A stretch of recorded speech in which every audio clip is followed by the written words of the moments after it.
yaqinroq qabristonda uyimga yaqin bo'lsin deydi eng kamida.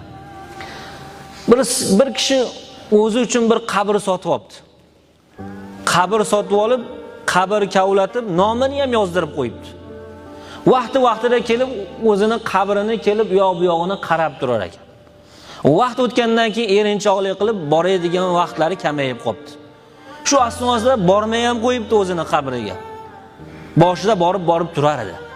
U yoq bu yog'ini qarab, qurigan o't o'lanlarni yulib turar. Vaqt kelib bormay qo'yibdi erinchoqlik qilib. Bir muddat o'tgandan keyin borsa, qabri shunaqa ham bir ko'rimsiz holatga kelibdi. Shunda u o'ziga o'zi aytibdi, axir bu qabr meni o'zimni qabrim bo'lsa.